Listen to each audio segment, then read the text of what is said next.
Welcome everybody, my name is Karan Singh. You are watching IAF choice YouTube channel.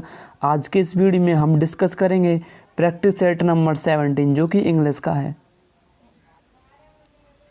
देखिए अपना जो पहला क्वेश्चन है क्वेश्चन नंबर 6। इससे पहले जैसे कि आपको पता है आपको 5 पैसेज मिलने वाले हैं जिसमें कि आपको टाइम लगेगा, इसलिए हमने पैसेज नहीं लिए, उसके हम अलग से वीडियो बना देंगे। तो देखिए अपने जो पहला क्वेश्चन है इसमें हमें एरर फाइंड आउट करनी है। तो चलिए पढ़ते हैं इसको। He as well as his friends. देखिए एज़ वेल एज़ यहाँ पे है कंजक्शन, और जैसा कि आपको पता होगा कि यदि किसी भी सेंटेंस में कंजक्शन आता है as well as, with, along with, together with, as to, और काफ़ी अपने कंजक्शन होते हैं, तो उसके हिसाब से हम जो वर्ब लगाते हैं ना, ये फर्स्ट वाले सब्जेक्ट के हिसाब से लगाते हैं। तो he as well as his friends are not reading seriously.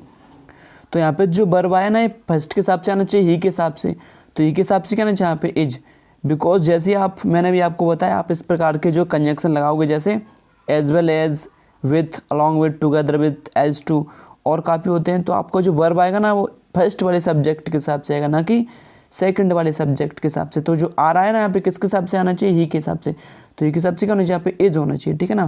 देखिए नेक्स्ट क्वेश्चन पे चलते हैं। जो अपना नेक्स्ट क्वेश्चन है, you are too honest, you are too honest, ठीक है ना। इसमें कह रहा है यू आर टू ऑनेस्ट, आप, टू का मीन्स होता है एक्सट्रीमली, मतलब आप ज़्यादा ईमानदार हैं। तो हमें इसमें से टू रिमूव करना है, और जैसे कि आपने पढ़ा होगा, जैसे आप इस टू को रिमूव करोगे तो इसके पे क्या लगेगा, सो, बट आगे दैट भी लगाओगे, कुड नॉट या कैन नॉट भी लगाओगे, बट यहाँ पे आगे का सेंटेंस नहीं दिया गया, तो हम इसको टू को सो में नहीं बदल सकते, तो वैसे ही गलत हो जाएगा, ठीक है। तो इसके पे हम क्या लिख सकते हैं, एक्सट्रीमली लिख सकते हैं। आपने पढ़ा होगा कि ये जो है एक्सट्रीम के लिए यूज होता है। तो यू आर एक्सट्रीमली ऑनेस्ट, तो answer will be fourth option is correct. तो अगले क्वेश्चन पे देखते हैं। क्वेश्चन नंबर 8 है जो कि पूछ रहा है बॉटम एंटोनियम। तो जैसा कि आपको पता है कि बॉटम क्या होता है, बॉटम मीन्स बेस, ये होता है बॉटम, आधार कह सकते हैं, बेस, बॉटम। इसका एंटोनिम चुनना है, तो इसका एंटोनिम क्या हो जाएगा, टॉप। टॉप में शिखर, बॉटम। देखिए बॉटम का अपोजिट क्या हो जाएगा, शिखर, ठीक है ना। टॉप हो जाएगा इसका अपोजिट, बेस तो इसका क्या हो जाएगा, सिनोनिम हो जाएगा।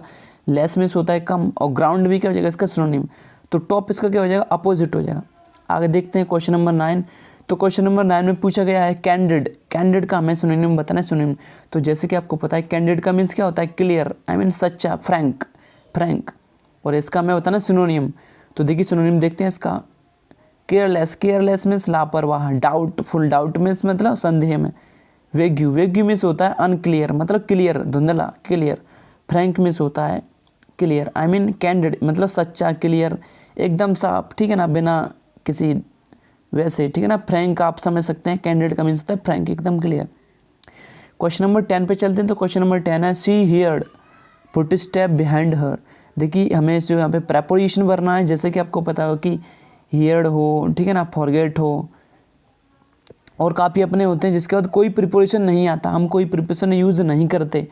तो क्या है इसमें नो प्रिपोजिशन आएगा, बिकॉज आप, जैसे कि आपको पता है हियर्ड हो, ठीक है ना, फॉरगेट हो, और काफ़ी वर्ड होते हैं। जैसे एक और वर्ड आता है, आगे डिस्कस करेंगे, ठीक है। तो हियर्ड के बाद क्या है ना, कोई प्रिपोजिशन नहीं आएगा।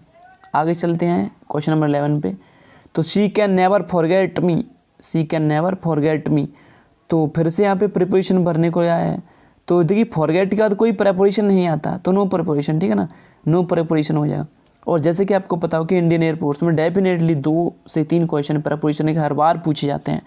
तो प्रेपोजिशन का भी आगे वीडियो लाएंगे, और इससे पहले हम 2 वीडियो प्रेपोजिशन के लेकर आ चुके हैं। क्वेश्चन नंबर 12 पे चलते हैं। The teacher said to the student. देखिए नरेशन से आया है, narration direct indirect, also known as direct indirect. The teacher said to the student you have to bring your book. देखिए जैसे कि आपको पता है हैव टू का यूज़ हम कहाँ पे करते हैं, हैव टू का यूज़ करते हैं हमें, मतलब कोई भी कार्य करना होता है, हमारे ऊपर प्रेशर हो, you have to bring your book, तुम्हें अपनी बुक जो लानी होगी, ब्रिंग में लानी होगी। तो हमें इसका जो नरेशन बनाना है। तो जैसे कि आपको पता है यहाँ पे हैव किस में बदल देंगे, हैड टू में, ठीक है ना। ऐसे आपने पढ़ा हो एक फॉर्मूला SON/1 2 3। जब यहाँ पे सब्जेक्ट होगा तो उसको फर्स्ट पर्सन के हिसाब से बदलेंगे, जब यहाँ पे ऑब्जेक्ट होगा तो इसको सेकंड पर्सन के हिसाब से बदलेंगे, थर्ड पर्सन को नो चेंज करेंगे, ठीक है ना। ऐसे आपने पढ़ा होगा। तो ये फिर से बताना चाहूँगा 1 2 3 SON। और क्या ना, इधर क्या होगा, सब इधर क्या है ना, सब्जेक्ट हो तो फर्स्ट पर्सन के हिसाब से बदलेंगे, ऑब्जेक्ट होगा तो सेकंड पर्सन के, और थर्ड पर्सन होगा तो नो चेंज कर देंगे, ठीक है। तो देखिए यहाँ पे तो क्या आएगा, हैड टू तो आनी है, ठीक है। तो ये तो वैसे गलत है, इसमें हैड टू नहीं आया। और डेफिनेटली अपना सेंटेंस कैसा है, सेंटेंस है अफर्मेटिव। तो इफ तो नहीं लगने वाला इसमें, ठीक है ना, अफर्मेटिव इंट्रोगेटिव में लगता है। तो चलिए इसको चेक करते हैं। द टीचर, देखिए सेड के टोल्ड लगा, ठीक है।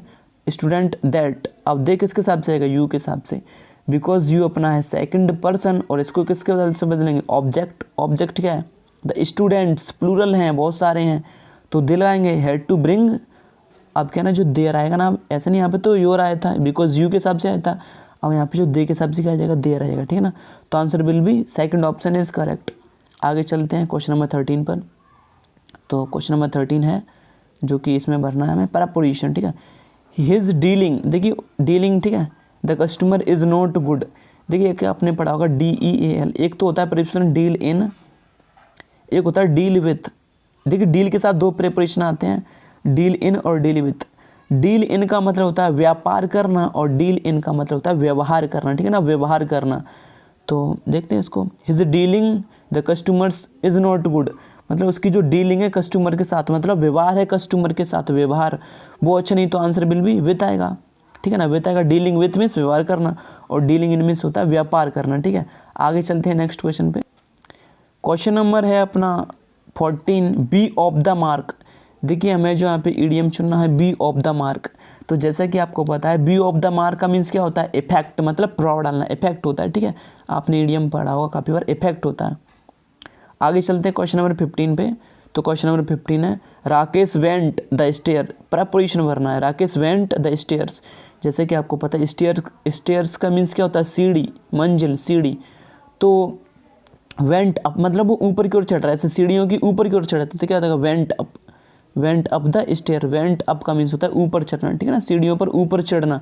तो Rakesh went up the stairs, तो आंसर विल बी अप हो जाएगा, फिक्स प्रीपोजिशन हो जाएगा अप।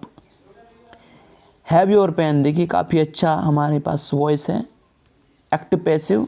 हैव योर पेन, देखिए जो अपना टेक नहीं होता, टेक की जगह पे हम हैव भी यूज कर सकते हैं। तो क्या ना, टेक की जगह पर हैव यूज किया गया है, तो इसका मीन है कि टेक योर पेन। इसका मीन ये भी है, टेक योर पेन, एकदम फिक्स है, बिकॉज मैंने बताया टेक की जगह पे हैव यूज कर सकते हैं, टेक योर पेन, ठीक है ना। Take your seat, have your seat कह सकते हैं, और भी कह सकते हैं हम, ठीक है, मतलब हैव की जगह पर टेक लगा सकते हैं। तो देखिए यहाँ पे इसका मीन है टेक योर पेन, अपना पेन ले, इसको हमें वॉइस बनाना है, आई मीन इसको पैसिव करना है, तो लेट से हो जाएगा, ठीक है, लेट योर पेन बी। और यहाँ पे थर्ड फॉर्म आता है, तो टेक का थर्ड फॉर्म क्या करता है, हमें टेकन, और हेड का थर्ड फॉर्म हो जाएगा हेड। तो आंसर बिल्कुल फर्स्ट ऑप्शन ही करेक्ट है, आपको दूसरा देखना ही नहीं। देखिए लेट योर पेन ये गलत है, ठीक है, ये भी गलत है बिल्कुल, ठीक है। तो answer will be first option. देखिए फिर से बताना चाहूँगा, बिकॉज टेक की जगह पर आपको कई बार हैड यूज़ किया हुआ दिखेगा, हैव। इसका मीन है हैव योर पेन मीन्स मतलब टेक योर पेन, अपना पेन लीजिए, ग्रहण कीजिए। तो जैसे आप इसका बनाओगे तो लेट योर पेन बी, अब थर्ड फॉर्म लगाएंगे तो हैव का थर्ड फॉर्म क्या हो जाएगा, हैड, ठीक है ना, हैव का थर्ड फॉर्म हैड हो जाएगा, ठीक। तो चलिए अगले सेंटेंस पे चलते हैं, 17 पे। I have few many a number of, देखिए फ्यू होता है काउंटेबल के लिए, और टाइम आप you can not count the time, आप टाइम को काउंट नहीं कर सकते, बिकॉज तो ये तो मैनी नहीं आना, मैनी आता है प्लूरल के लिए, तो मैनी भी नहीं आने वाला, वैसे भी नहीं आने वाला, ठीक है। आगे देखते हैं, आई हैव इनफ टाइम, मेरे पास पर्याप्त टाइम है, इनफ का यूज़ करेंगे, ठीक है। तो अप्रोप्रिएट वर्ड की हो जाएगा इनफ, मेरे पास पर्याप्त टाइम है, आई हैव इनफ टाइम। आगे देखते हैं क्वेश्चन नंबर 18, जो कि डेफिनेटली 100% आता है हर बार इंडियन एयरफोर्स के एग्जाम में, X and Y group and also navy के में आता है, और ये 100% कंपलसरी कर दिया यानी कि एयरफोर्स में, तो आप इसको देखिए। तो चलिए देखते हैं, arrange the sentence, give your time if you I would have. देखिए इंट्रोगेटिव था नहीं तो कहीं क्वेश्चन मार्क हो, तो सबसे पहले सब्जेक्ट आएगा। अब क्या ना, ये कौन सा सेंटेंस है, कंडीशनल सेंटेंस है। अब कंडीशनल सेंटेंस में क्या होता है, जिधर इफ़ होगा इधर थर्ड फॉर्म होगा, हैड होगा। तो if you had come to me, तो पहले तो क्यू आएगा, ठीक है, फिर क्या आएगा as, because if you had come to me, आपने कंडीशनल सेंटेंस पढ़ा होगा टाइम एंड टेंस में, देखिए वहीं से है ये। If you had come to me, ठीक है ना, if you had come to me I would have given you time, तो क्या हो जाएगा, I would have given you time, ठीक है। तो पहले क्या आएगा क्यू, फिर क्या आएगा एस, ठीक है ना, देखिए क्यू आएगा, फिर आएगा अपना एस, तो आंसर बिल्कुल यही आंसर है, ठीक है, आर पी तो आ जाएगा, तो ये आंसर है अपना, आंसर बिल्कुल सेकंड ऑप्शन। आगे देखते हैं question number 90, boy, adjective of boy, तो बॉयस होता है, ठीक है, बॉयस होता है BOYISH, बॉयस, आपने पढ़ा होगा, बॉय का एडजेक्टिव क्या होता है, बॉयस होता है, ठीक है। आगे चलते हैं नेक्स्ट क्वेश्चन पे, क्वेश्चन नंबर 20 पे चलते हैं। तो इसमें दिया गया है फेनोमेनन, फेनोमेनन का हमें प्लूरल बताना। देखिए फेनोमेनन क्या होता है, घटना, फेनोमेनन इज अ लाइक अ घटना, ठीक है। इसका प्लूरल बताना, तो जैसे कि आपको पता है कि फेनोमेनन का प्लूरल क्या हो जाता है, फेनोमेनन ही रहता है, ठीक है ना। इसका प्लूरल क्या हो जाएगा, ये हो जाएगा सीक, पास्ट वर्ब। सीक का मैं पास्ट वर्ब बताना, और सीक मिस क्या होता है, सर्च करना। आपने पढ़ा होगा जॉब सीक करते हैं लोग, क्या ना, जॉब को सीक करते हैं। सीक मिस सर्च करते हैं, खोजते हैं, जॉब ढूंढते हैं। और जो सब्जेक्ट क्या होता है, इसका नाउन क्या होता है, सीकर। सीकर मीन्स जॉब ढूंढने वाला, तो इसको ठीक बोलते हैं सीक। सीक मीन्स होता है जॉब ढूंढना, ठीक है ना, ढूंढना किसी चीज़ को, सर्च करना। इसका पास्ट होता है शोक, ये इसका पास्ट है डेफिनेटली। सेकंड फॉर्म क्या होता है, शोक। तो answer will be first option is correct. तो चलते हैं 22 पर। A rabbit in the hat. A rabbit in the hat आपने ईडियम बहुत बार पढ़ा होगा। इसका मीन्स होता है a hidden surprise, a hidden surprise, ठीक है ना। इसका मीन्स क्या होता है, हिडन सरप्राइज। आगे चलते हैं क्वेश्चन नंबर 23 पर। तो देखिए अपने जो क्वेश्चन नंबर 23 है, काफ़ी अच्छा एरर है, और ये एरर आपने काफ़ी बार पढ़ा होगा, इस प्रकार से पढ़ा होगा 1 2 3, ठीक है ना। जब क्या ना सेंस पॉजिटिव हो और अदरवाइज 2 3 1 होता है, ठीक है। ठीक है, आपने पढ़ा होगा। इसको क्या बोलते हैं, जब क्या ना पहले फर्स्ट पर्सन आएगा, फिर सेकंड पर्सन, थर्ड पर्सन, कब जो ना पॉजिटिव बात हो और उसमें कुछ नेगेटिव वगैरह हो तो चेंज हो जाता है।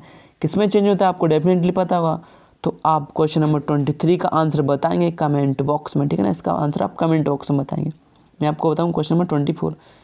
तो I am glad to see you again, या much to see you again, verified. देखिए यहाँ पे हमें भरना है appropriate word. I am glad to see you again, मैं खुश होऊंगा, सी यू अगेन, तो मैं दोबारा देख कर, ठीक है। तो ग्लैड आएगा, खुश, ग्लैड होता है, ग्लैड क्या होता है, खुश। तो I am glad to see you again, ठीक है, तो ग्लैड आ जाएगा, ठीक है, सिंपल है। तो आगे चलते हैं क्वेश्चन नंबर 25, लास्ट क्वेश्चन।